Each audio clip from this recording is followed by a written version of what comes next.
This is Wickett on Wisconsin. My name's Mike Wickett. After 10 years in Milwaukee talking sports, I took a bit of a break, but now I'm back and here to talk about the Packers, the Bucks, the Brewers, and more with you. And now inside the Cos Headphone Studios, this is Wickett on Wisconsin with me, Mike Wickett. Thanks for checking out another episode of Wickett on Wisconsin. My name is Mike Wickett. This is my almost instant reaction to the Packers win over the Carolina Panthers. And as always, I have 3 babies, and I take care of them every day. It's my job. So I don't do the instant reaction right after the late games, Thursday, Sunday, Monday night, or in this weird case on Saturday night. But I did want to give you my almost instant reaction, and also I think what it really did, too, because the instant reaction is always the most raw and the most emotional. And sometimes these almost instant reactions include, and I always want to include you in the podcast, so you can always hit me up on Twitter at Mike Wickett with your thoughts right after the game or during a game. I'm always tweeting during the game.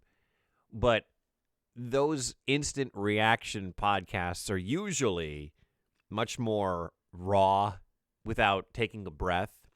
And when you get the opportunity to take a breath and think about the game and whatever the next day, maybe grab some coffee like I'm having right now in the morning, you take a step back, because I'll tell you what, man.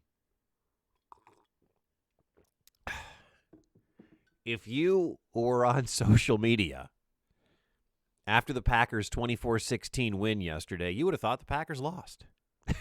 I mean, you really would have thought the Packers lost. I don't think anybody feels great after that other than it's another win. And that starts with Aaron Rodgers. The Packers in the second half were bad. Offensively, they were bad. And the places where you can usually count on Green Bay were bad. I'm breaking it down real hardcore on the podcast here this time. Usually their wide receivers are pretty sure-handed, specifically Devontae Adams and Allen Lazard. Usually guys like Bob Tunyon and the rest of the offensive line are fundamentally sound. That didn't happen in the Carolina game. Especially in the second half, they were bad.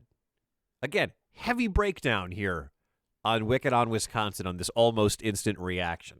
Because I think if I would have done this last night, I would have been screaming and hooting and hollering and yelling and probably woken up my 3 kids and my wife. But today I can just say they were bad. And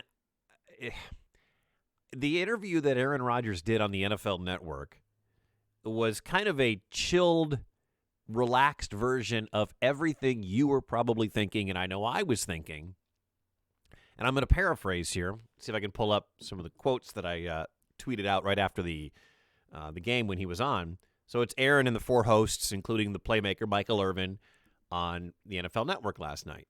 And he's standing there, and it was pretty funny because he's got the headset on. You know, there's nobody in Lambeau Field because of COVID. And Have Yourself a Merry Little Christmas is playing in the background really loud, so it's tough for anybody to hear what is being said. Rodgers called it a disappointing win and said the second half leaves a sour taste in his mouth. I think that's kind of how most Packer fans are feeling about the win. You don't feel great about it, just like last week. You don't feel great about that win against the Lions other than chalk it up as another win. You know, I'm recording this at 9:30 in the morning. Later today, the Saints are going to play the Chiefs, and who knows what Drew Brees and his 11 cracked ribs are going to bring, if he's even going to play or whatever's going to happen there. It's another win. It's another step towards getting home field in the NFC playoffs. And if you look at all those teams that are behind Green Bay, Arizona, New Orleans, Los Angeles, Tampa, those are warm weather or dome teams.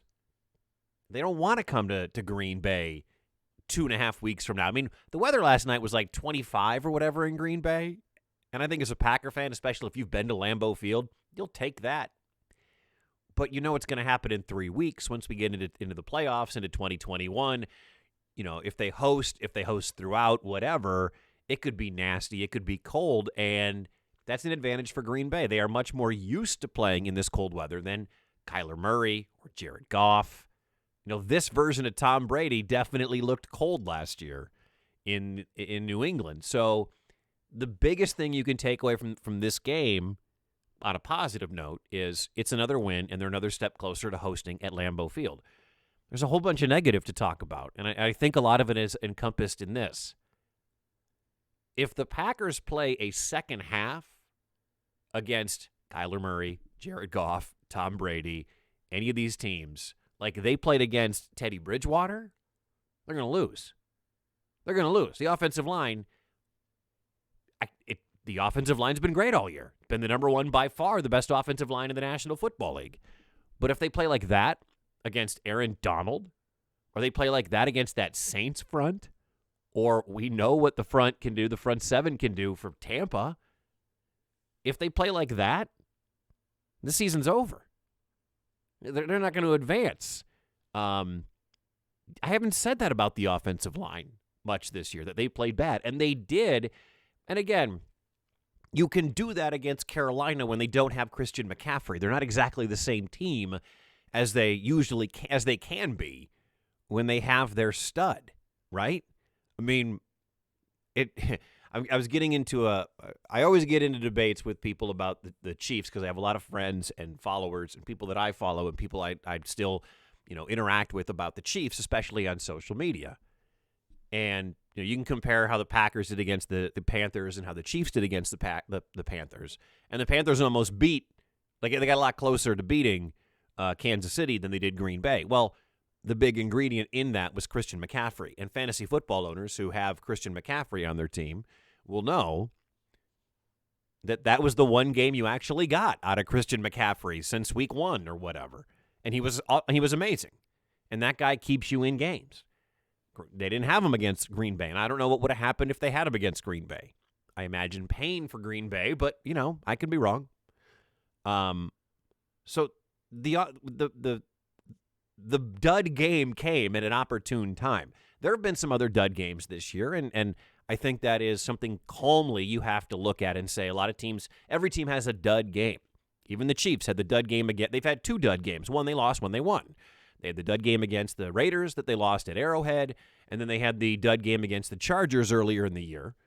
They still won that game because their talent is better than the Chargers. Just like Green Bay didn't have a stellar game last night, but their talent is better than the Carolina Panthers, especially without maybe the best running back in football. I mean, it's very, very different.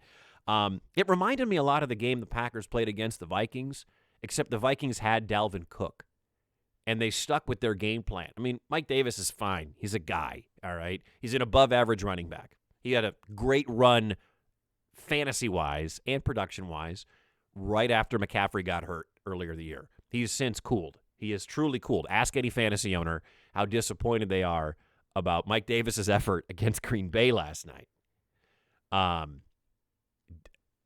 The Dalvin Cook game when he ran for 4 touchdowns and blew the doors off of Green Bay, that was a dud game against a team that the Packers are better than, but when they have their stud running back, there's not much they can do.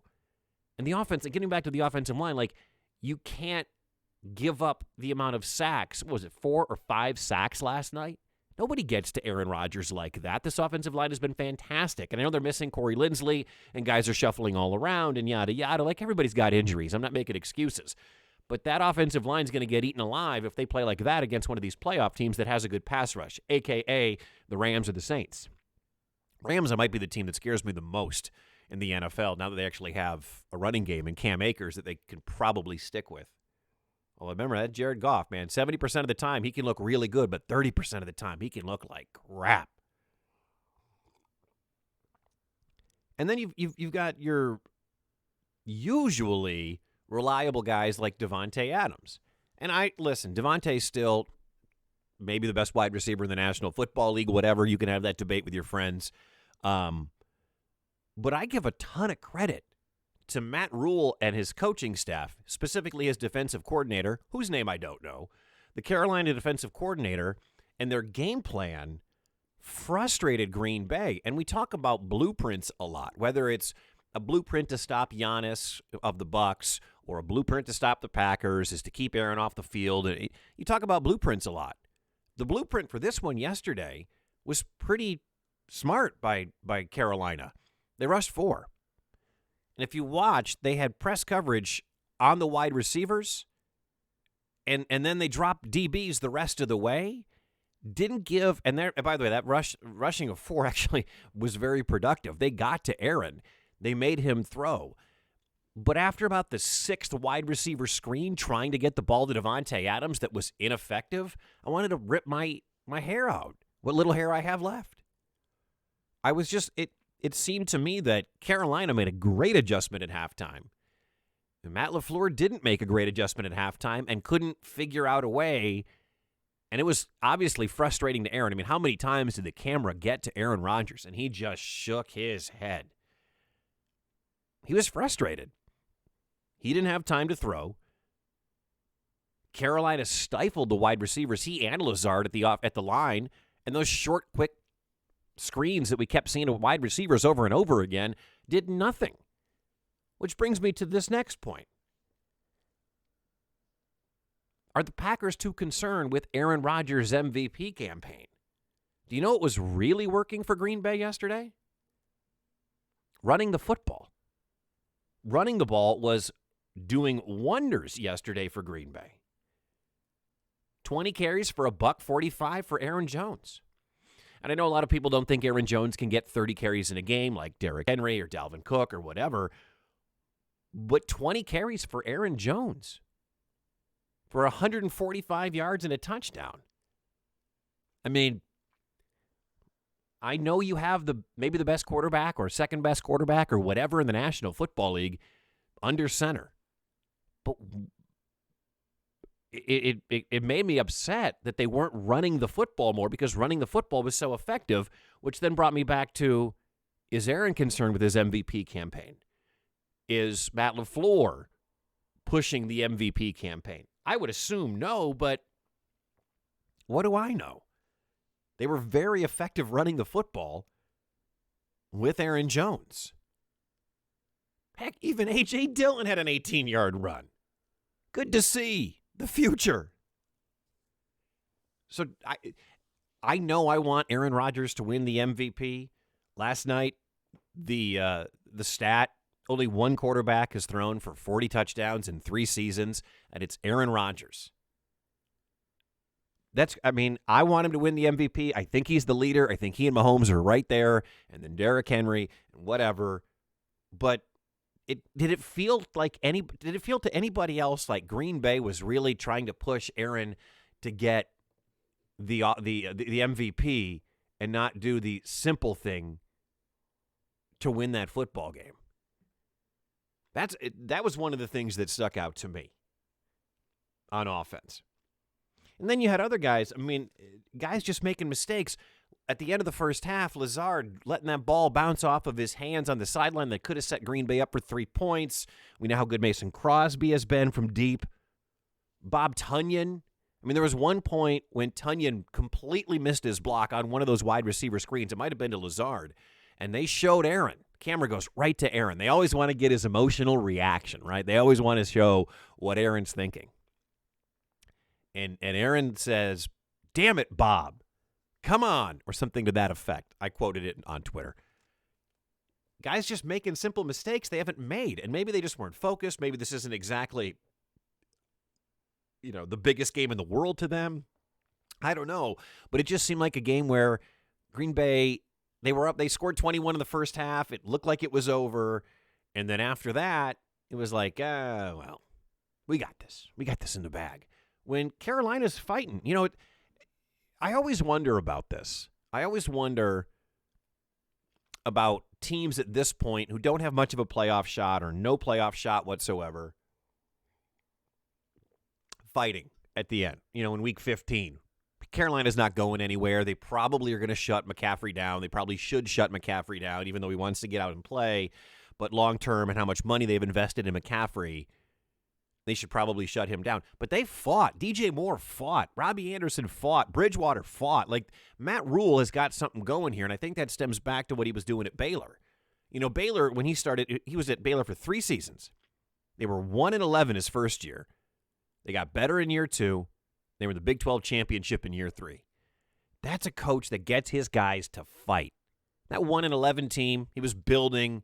I mean, that's a lot of inspiration. You don't have Jimmys and Joes at that point. That's coaching to try to get your team to keep fighting for 12 football games when the season's going nowhere.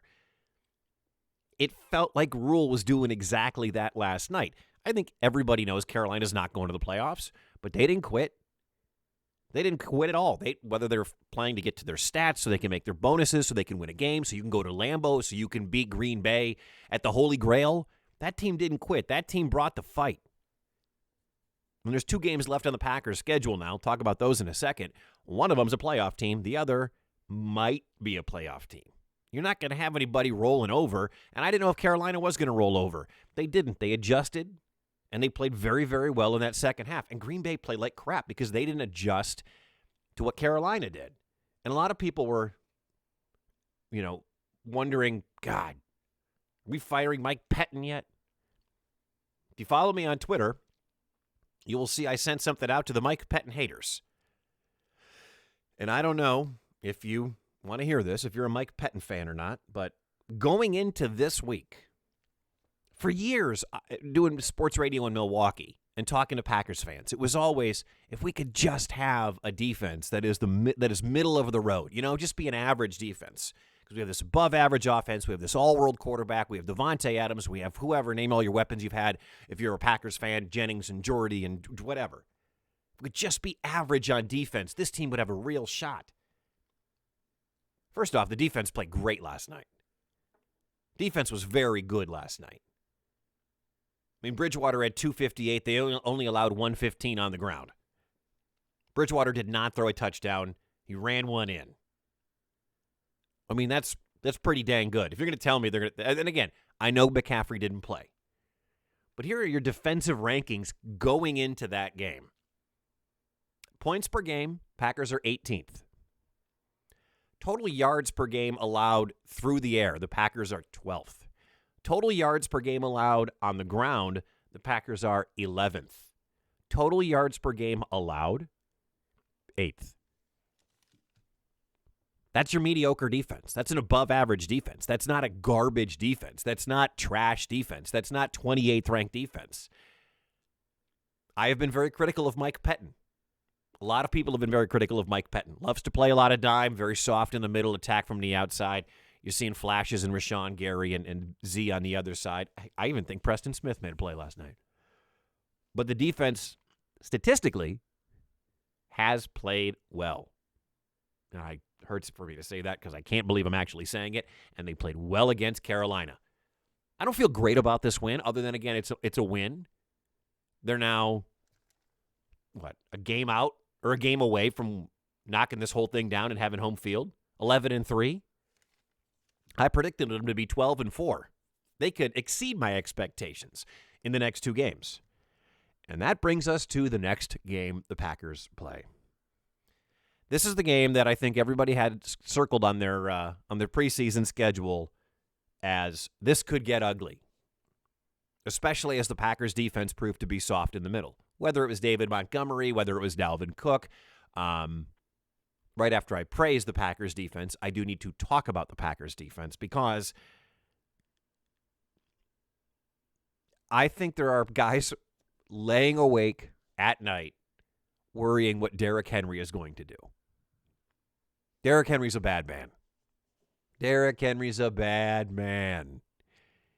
Derrick Henry is... Listen, Derrick Henry may be the greatest closing running back the NFL has ever had. The guy's good in September, has a couple of duds there in the first half of the season. But, man, when that weather turns cold and they slam that ball into his belly, Derrick Henry is great. He's the leading NFL rusher for a reason. That guy is a monster. I don't know what Green Bay's best plan of action is going to be. I would almost do everything I could to stop Derrick Henry. Pray Kevin King plays the game of his life because he's just so hit and miss. God bless, is that dude inconsistent. And then you got Jair on the other side because they've got A.J. Brown and Corey Davis, 2 tremendous wide receivers. They got a good tight end in Jonnu Smith. I almost take my chances on Ryan Tannehill beating me and do everything I can to stop Derrick Henry because, God, that dude is just going to As someone wrote to me on Twitter yesterday, the Yeti cometh. That guy's a beast. He's a monster. Whatever glowing term you want to talk about for how dominant he is. It's just it. I worry about the Tennessee game. I do. It's Sunday Night Football. It's a cold one at Lambeau. You know they're going to hand the ball off a ton. You know they're going to play to the Packers' weakness. That is up the middle. That is Derrick Henry. So, yeah, that one scares me a little bit. Then they got the Bears down at Soldier Field. And maybe the Bears are still in contention. I don't know. I haven't looked at all the standings. Again, I'm recording this before games are played here on December the 20th. And you never know what can happen. The Bears are a mess. The Bears are a mess. But Packers get another win. They're 11-3, 2 games left. They can get to 13-3, just like last year. Excuse me, but here comes Derrick Henry and the Titans a week from now on Sunday Night Football, which should be an awesome game. You can score on the Titans, by the way. You can score on Tennessee. So if Henry is going to be pounding the ball down Green Bay's throat, they should be able to score going the other way. This could be a shootout, strength against strength. Who knows? Man, I want to read some of your tweets. I am so afraid of what Derrick Henry is going to do to this defense. Okay, let's see here. This is from Bear Zig on Twitter at Mike Wickett, as I always love to read your tweets. I'll get to stats for you here in just a sec. For anyone disappointed at how the Packers played last night, the Chiefs gave up 31 to the Panthers at home, won by 3, and people are slobbering over how great this team is. For reference, the Packers' D is 15 points better than the Chiefs, and you didn't come within a field goal of losing. They did have, again, they had Christian McCaffrey in that game, but I understand. Let's see, Rich Zanin says, people will say how the Packers are lucky to win. They played a bad game since they were shut down in the second half. But in games where the Packers get down early in past years and then claw back barely to lose, the response is, well, it wasn't that close of a game anyway. I mean, football is hard. I know that Packers fans, and I get what Rich is saying, Packers fans, every team's fan base, especially when you start getting a taste of winning, you want to win 50-0. You think the Packers should be great in every phase, never make mistakes, but that's not realistic. That's not football. Football is hard. The other team is trying to. There's a reason you scheme all week, and the other team schemes all week. And there's a chance you're not going to be able to execute as well as you wanted. I understand you want the team to win 35-3 every week, but a 24-16 win looks just as good in the win column. Did we talk about, I haven't had a chance to talk about it, when Matt Rule kicked a field goal with with over 2 minutes to go to get within 8, and people were like, why is he doing that? And my answer was, I like the call. It's smart. Personally, what have the Packers shown you that you would be afraid of? Offensively, they hadn't done anything. Carolina had every answer, so the odds of getting the football back and giving it to Bridgewater seemed to be pretty good. And you know what? It worked out. It did. It worked out really well. I got way too many tweets about the draft. Shut up about the draft. Shut up about Jordan Love. Shut up about A.J. Dillon. Shut up about Josiah DeGuara. Shut up about the draft. The draft happened. All right? The draft happened. It's in the past. Just shut up about the draft. All right? Man. So, a lot of comments to get to on Facebook. You want to comment on this? I would love for you to do so on Facebook and on Twitter at Mike Wickett. I will get you your stats here on the way out because I think I hear my kids waking up. Statistically, it wasn't a great day for Aaron Rodgers' MVP campaign. I mean, he had 2 touchdowns, threw one, ran one, threw for $143, 20 of 29 for $143. His quarterback rating was 91.6, one of his lowest quarterback ratings of the year at 91.6. Again, Aaron Jones, 20 carries for $145. He had a couple of drops, too, in this ballgame. 3 catches for 13 yards, so 23 touches and 158 total yards and a score for Aaron Jones. Probably helped you in your fantasy team. That's for darn sure. Alan Lazard, 5 catches, 56 yards. Devontae, 7 for 42. Probably hurt you in your fantasy football playoffs. Bob Tunyon, 3 catches, 18 yards, and the touchdown. Other than that, again, this wasn't the most exciting statistical offensive game for the Green Bay Packers. But the bottom line is they won 24-16. They're now 11-3. Up next, Tennessee, the Bears, and the playoffs. If they get both, they get home field. If they get one and the Saints lose, I believe they get home field throughout. So there you go. There's your recipe. Thanks so much for watching or listening. Thanks for checking out the podcast. Please tell a friend about it. Don't forget to subscribe, to review, and rate. Help me grow the podcast. This has been Wickett on Wisconsin with me, Mike Wickett. Until next time, go Pack, go Bucks, and go Brewers. Thanks for listening to Wickett on Wisconsin. If you have any feedback or you want to reach out to the show, you can find me on Facebook, Mike Wickett Podcasts, or you can email MikeWickettPodcasts@gmail.com. And you can find me on Instagram and Twitter @Mike Wickett. Thanks to Silverman Sound Studios for providing the music for today's show. And you can find us anywhere you find your podcasts, including Apple, Spotify, and Google Podcasts. Until next week, thanks for listening to Wickett on Wisconsin.